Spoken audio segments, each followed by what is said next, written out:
What up, man? What up, sir? How is you? I'm phenomenal. How are you? I am good. I feel tall, drinking milk, doing what I do best. You know, I got to commend you first things first. And ladies and gentlemen, please get your questions ready because we're going to have time for a Q&A for sure. Oh, shit. I saw it. You didn't overdo it on the leather. When I heard about you selling out football stadiums, I was like, look, Eddie went out with mad leather in his film. Martin Lawrence did mad leather. What is the rock star going to do? And you didn't overdo it with the leather. I didn't overdo it. But you have to do some leather. You got to pay some type of homage to Eddie Murphy, for making leather even a thing. You know, I mean, when you look at a lot of the greats that have touched that stage, you see leather. Leather is always in play. So I'm not going to ever touch the stage and not have something leather on. It's just my way of taking a nod to the legends, the ones that have opened up that door for me to do what I'm doing today at the best of my ability. So I applaud those guys. I love them. I appreciate them, and that's my way to show it. What made you, what was the spark? I need to do this football stadium in my city, my home, Philadelphia. What was the spark right there? It was outdoing what I did before. For those who have seen, let me explain, that for me was huge. That was history. We sold out Madison Square Garden. I think we sold it out 3 shows the year that I did it. And I was blown away with emotion. I was like, this is unreal. I had fire on the stage. Every time I told a joke, get fire on these bitches. Fire flew out from the bottom. One show, I almost set my ass on fire. True story. But I was like, this is huge. I'm taking comedy to another level. I'm doing things that people didn't think could be done. How do I surpass that? How do I continue to raise the bar for myself? At the end of the day, I'm competing with me. I'm not competing with anybody. How do I raise the bar for me? So I said, what if I did a football stadium? It's never been done. The question came up of, dude, but that can't be intimate. How do you make a football stadium intimate? And I said, well, I think that would be the great thing about it, if I was able to make a football stadium intimate. And once I got a couple more questions, like, yeah, but I don't know, then I was like, no, fuck it, I'm going to do it. My mind was made up because I love the challenge. I love to be able to say I did. And we went and pulled it off. I brought a production that was somewhat the production of a rock and roll show. That term comedic rock star is something that I say, but I wanted to put a definition behind it that people could really identify with and go, wow, I get it now. Performing at the football stadium, selling out 53,000 people, and making it intimate to where everybody was quiet and waiting on punchlines for joke after joke. It was something to see, man, and I think it made that day an amazing day in history for me and for my city, Philadelphia. First thing I want to do, we have a couple of clips. Okay. We have one of the pieces of the beginning. Okay. This is like right before you hit the stage in the piece. I've had the pleasure of seeing the entire What Now. This is the clip with Halle Berry, yes? That's the first one? Let's run it. Now, I'm not going to give it away for the people, but why Halle Berry? Why the James Bond imagery, the poker, everything we saw in the trailer? Why that? Once again, it was raising the bar. It couldn't just be me performing at the football stadium. I kept asking the question, how did I get to the football stadium? Why am I at the football stadium? So I came up with the idea to spoof a 007 moment. And there's 2 reasons behind this. Everything I do is calculated. The reason behind this is because I want my own action series. I want my own action movie that goes into part 2, part 3. What is Kevin Hart's version of Austin Powers? What is Kevin Hart's version of Get Smart, of Undercover Brother? What can I do to give my fan base a wink at what's to come? This character of me being that spy-like guy, but still with a grounded comedic tone, is what I want to do in the future and what we're currently working on. So I set the tone by doing this in front of my film to give you guys a look at it and also bring some amazing cameos in where you guys would go wow and get the wow factor, but then get the reason why the stadium show is happening. This is where the whole theatrical tone for What Now comes into play. Any breath mints before you got intimate with Halle Berry? No. How did you handle that? No, I gave it to a raw dog, baby. This is what it's about up here. You got to go in there confident, man. That's Halle Berry. You don't freshen up. Yeah. You go in there like a thug. Make it do what it do. My lips were chapped. I might have cut her, sir. I'll be honest with you. There's a chance that I could have colored with my lips. All right, then the next clip. Let's get to the next clip. Now, a reoccurring theme, not giving too much away, is how square your kids are. Yeah. I hate to say it, yes. How true is that? It's 100% true. I mean, anything you see in my stand-up comedy comes from a real place. I'm authentic, and I think that's why I've been able to build the fan base that I have now. Is because it's real. You can relate to the material. My kids come off square because of their lifestyle change. They aren't growing up the same way that I grew up. You know, I'm a city guy. I grew up in North Philadelphia. My lifestyle is 100 times different from what my kids is today. So my kids are in private school, and it's funny to me to see the difference in what a problem is to my kids and what a problem was to me. You know, a problem to me was, hey, don't go down there. They shooting. You know, my kids is, Dad, my iPad's dead. It's like everything is technology. It's everything, not a real problem. Yeah, it's not real problems at all. But everything is drastic. Everything is dire. But I love the contrast. I love that they have that side, and I take them so they can see the other side, so they understand where I come from and what they should appreciate. And they do. They do a great job of balancing it. But my kids are nerds. It is what it is. Part of your brand has always been your work ethic. Yeah. And your ability to connect, like you said, in an authentic way. You've even branched out with your work ethic and health and working out and fitness and all these other things.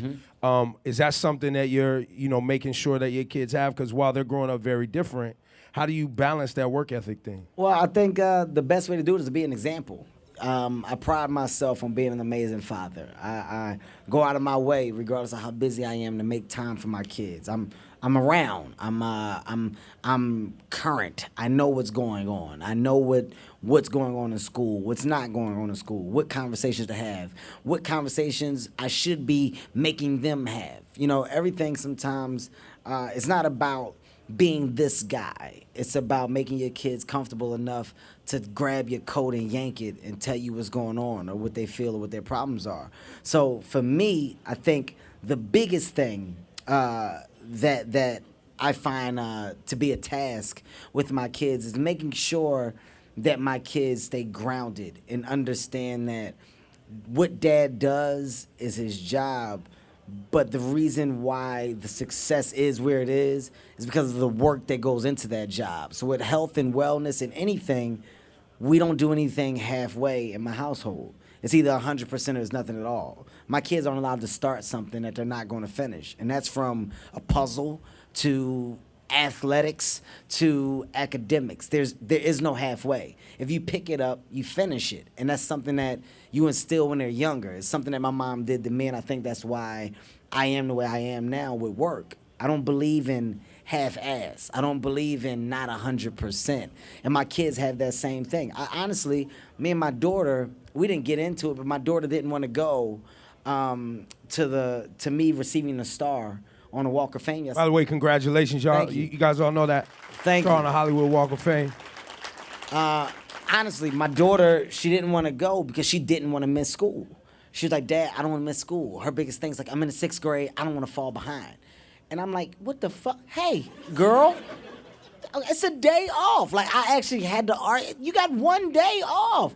But, Dad, I'm going to have to catch up. It was a thing. But she's so into it. She's so on it.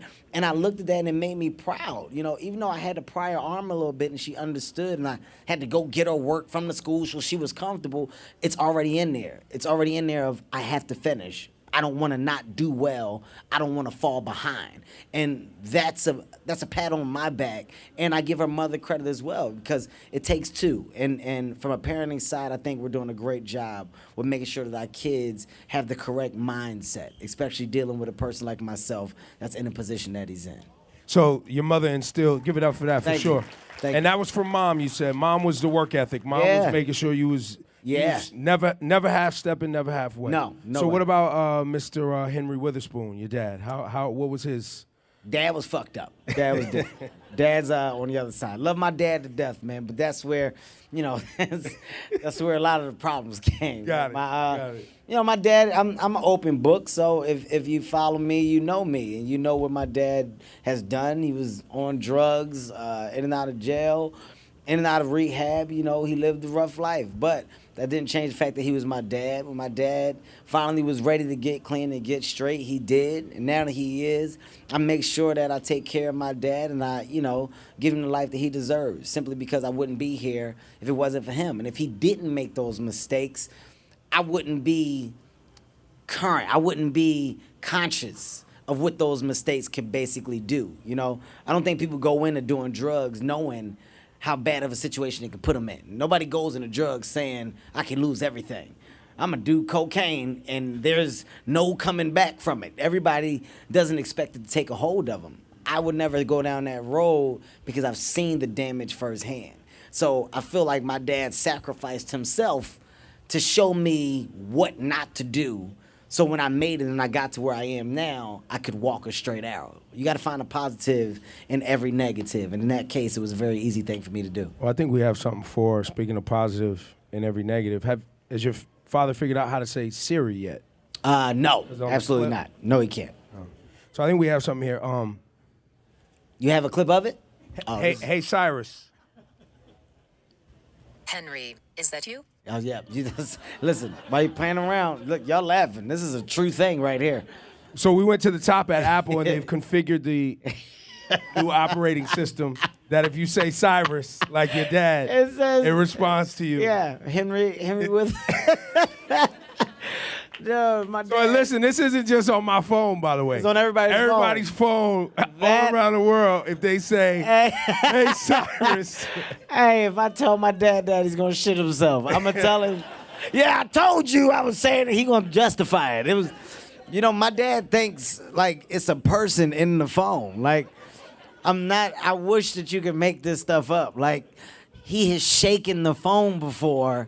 Hey, wake up! Like he's a different ballpark, man. He calls it's Cyrus. They made it say Henry. That's genius.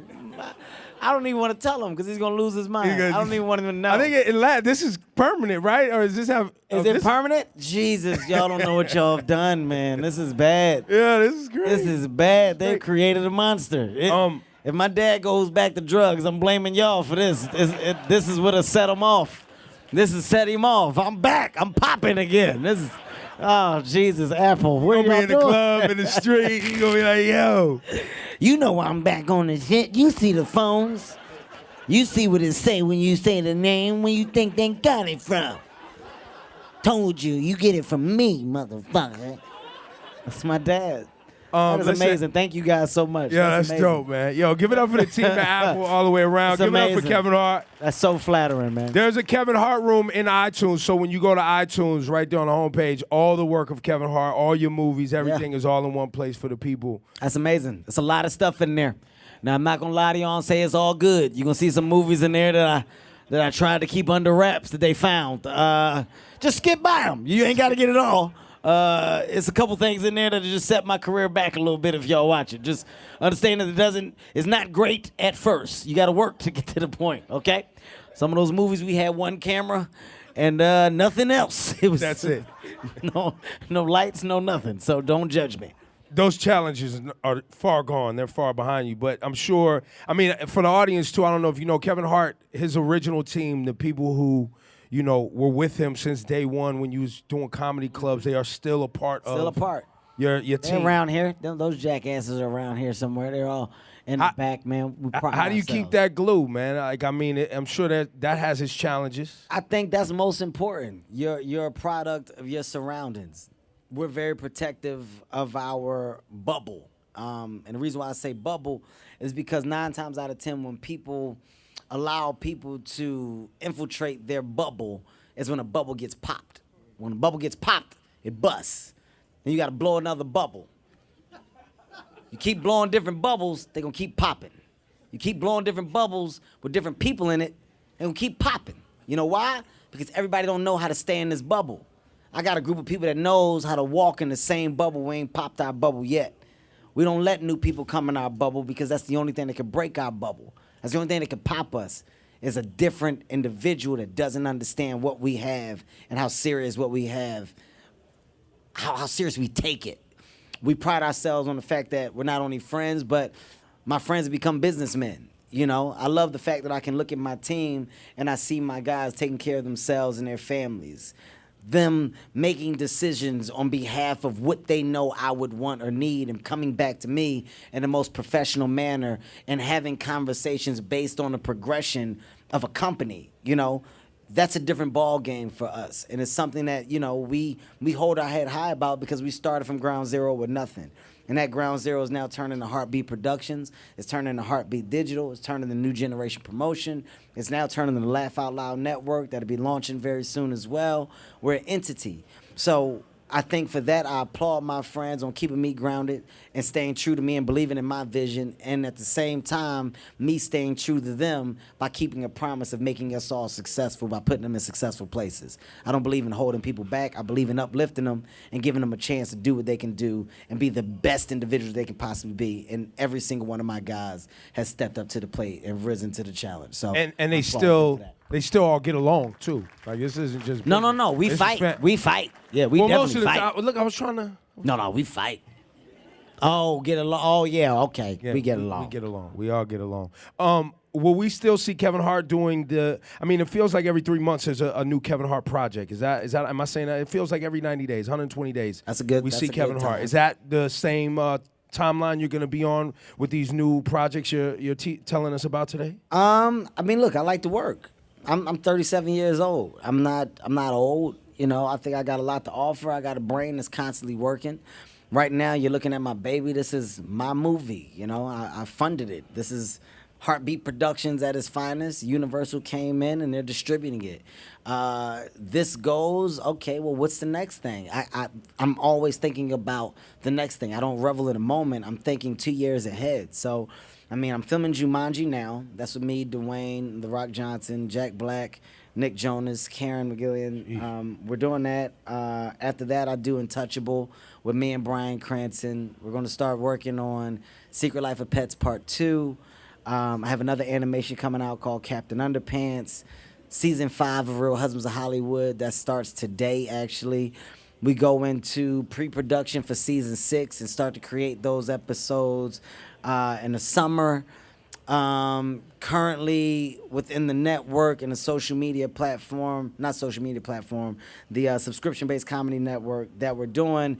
That's the Laugh Out Loud network Laugh Out you're talking Loud. about. We're in the process of developing content for this that I have to be hands-on and available and current with. My relationship with Nike, I'm a ambassador for Nike. Is that what it? I mean, you're the first comedian to have a shoot, like first entertainer. First entertainer to have a like shoe. An athletic deal. Yeah. Yeah. I'm a athlete to Nike. I don't know why the fuck you looking at me like that. It's true.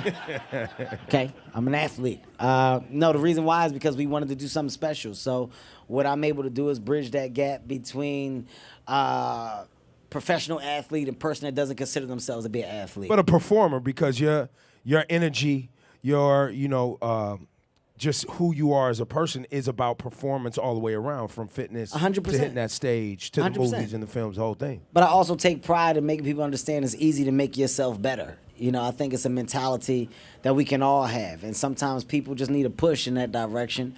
And the platform that Nike has given me has helped me give that push. You know, it's something else that has just opened up the brand of Kevin Hart even more.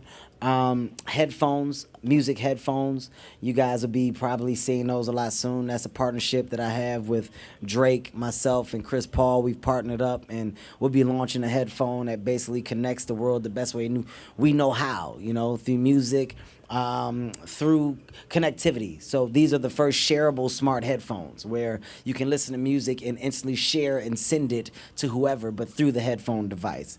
I have an underwear line now, Tommy John, that I'm an owner in. Draws, Kevin Hart draws. Yep, I'm a big fan of Tommy John underwear. So because I liked them, I met with them and I said, dude, I love your brand. I supported it. Let me invest in it. Let me help make your brand better. They said yes, and we're doing amazing things. So you'll be seeing a Tommy John Kevin Hart underwear coming soon as well. I just don't stop. I feel like the sky is the limit. in your life. You got one life, you should live it to the fullest, so when you look back, you know that your last name meant something. That's what I'm trying to do. When it's all said and done, the last name Hart should have multiple different meanings, so my kid can say, our dad was this, this, and this. We should hold our heads high and try to do the same, because we know where our dad came from. So dope. I want to transition to the Q&A. Y'all give it up for Kevin Hart. Thank you. There was so many, like, inappropriate jokes around the underwear line. It's not the right. I mean, I got a lot. I got a pocket on the side of my underwear. Really? Yeah, for like a remote control or something like that. I respect it. It's nice. It's cool. It's just something different. I respect it. Say your name, where you from, you know. Yeah. My name is Kiara Marie. I'm from Atlanta, Georgia. How are you? Hey. Oh, hey. Do any of the kids want to be comedians, especially your son, Hendrix? My daughter is she's got the itch. It's hard for me though, because you know I don't want my kids in entertainment until you know they're done being a kid. I think a lot of kids that have come up in that business, when they get older, it's a lot of damage that's done because of the world that entertainment brings. So I want my kids to finish school and be able to say that they lived their childhood, and then when they're at the age to make their own decisions, they can. But my daughter, she's definitely going to be in the business. She's funny. She's got it, and it's scary. Like, if she wanted to, she could do it now. She performs. She has an impression of me that makes me laugh, but has me down. Like, Dad, she does the clap. She does everything. It's just funny to me. I laugh because I can really see myself in her. My son is a little more reserved. He's figuring out that he's funny, but he's not as open with it as my daughter. My daughter's the oldest, so she's ready to take over the world now. My question to you was, earlier in your career, let's say 10, before you had kids and all of that, and let's say like when you were really under pressure, when things were hard, what are things that you thought of that motivated you to get to the platform that you're at today? The word no.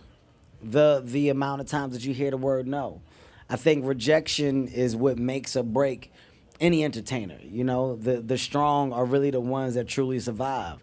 I've been told that I wasn't funny. I've been told that my look wasn't right. I've been told that comedy wasn't the craft for me. I've been told that I should get second jobs. I've been told any and everything that you can think of to discourage me. In my head, I was always confident that I would find someone that would go, oh my God, this is the guy. And what I would say to everybody here, just one piece of advice: nobody knows the ability that you have better than you. That's the best thing that I can tell you. Nobody knows what you're capable of more than you. Everybody else can judge you because of what they think or what they may feel. You're the only one that truly knows what you're capable of. So that's a mindset that I've always had, that I've never let go of. So regardless of all the rejection that I had, in the back of my mind, it was always, you'll see. You'll see. And it took a long time. I mean, you're looking at 18 years. 18 years in a business, and the last 6 of it has been an amazing 6. But that other 12, you're looking at some serious grind, some serious blood, sweat, and tears, and figuring it out. So it's not an easy road. Just understand that, eventually you're going to see a light at the end of that tunnel. And when it hit, it's just your job to be prepared for it. So many people want that light, and then they get it, and you're not even prepared. You get it, and you fuck up the one chance that you had. Focus on being as great as you can, so when you do get hit with that moment, you knock that moment out the park, and there is no turning back. It's upwards and onward from there. 5'5". I'm 5'5", sweetie. What now? Well, it comes out. Okay. Okay. My name is Trina Reyes, DRS. I think that's a great question. My mom is Kagia Reyes, and my dad is my father. Yes, he is. Yeah. Yes, he is. Well put. Well said. I'm just going to say she nailed it. I totally get it. Well, sweetie, you got to understand, in this business, sometimes you forget your name. So when that happens, it's best to recite it. It's best to know it. And the good thing about knowing who your dad is, it means that you don't have the problem of not knowing who he is. So I get it. And, thank you. Thank you for dropping. Sweetie, it's me. Here I go, right here. I just want to say, but you were very, very good, and it was articulated properly. And thank you for asking me about your name, and your dad, and your mother. That's good.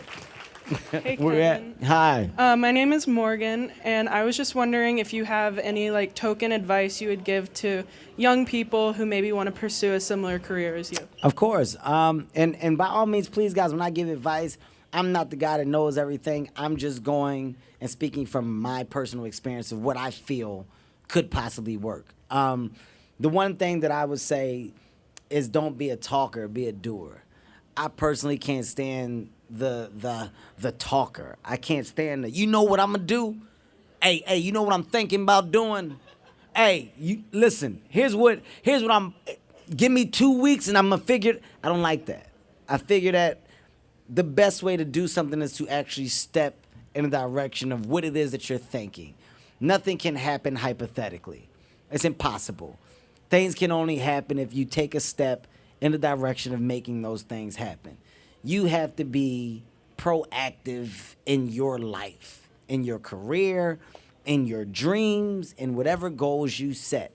They don't come to you, you gotta go to them. You grab them, you set another one, you go grab that one. But at the end of the day, it starts with you being proactive. People that talk and suggest and hypothetically aren't proactive at all. Those are people who love to think about the moment of the possibility that could be, that might not, never. It's a different story from actually going out and doing it. That's my piece of advice. Go. So I feel like a lot of what we see from you is this really positive image, and you're always just so happy and upbeat. How do you stay so positive, and does that come as a result of you overcoming the challenges that you talked about earlier? He just cussed me out in the back. Yeah, so. no, definitely. Well, I'm positive for two reasons. For one, I don't have a reason not to be happy. Even at my lowest point, it could have always been lower. That's what I keep in the back of my head. It can always be worse. With our world being in the state that it is today, I honestly feel like I have a job. I got a service to do. There's so much stuff for us to be sad about. There's so much negativity, man. It's contagious. Negativity is contagious. People that hate, anger, just that attitude in general is contagious. If I'm around and I got an attitude and I meet you, you're going to have an attitude because I got an attitude. The next person we meet is going to feed off on our attitude. I try to feed off that positive energy because as people, we need it. I'm looking at us and we're in a place today where people are being divided and segregated. You know, you're looking at hatred basically performing at an all-time level within our generation. I'm trying to counter that with so much positivity so I can be an example for people. For people, not just one race of people, for people in general, to say, guys, if we keep going in this direction, there is no going back. You got people that died because they wanted the world to be better. You notice I keep saying people. There's people who fought for civil rights because they thought the world at this time would be better.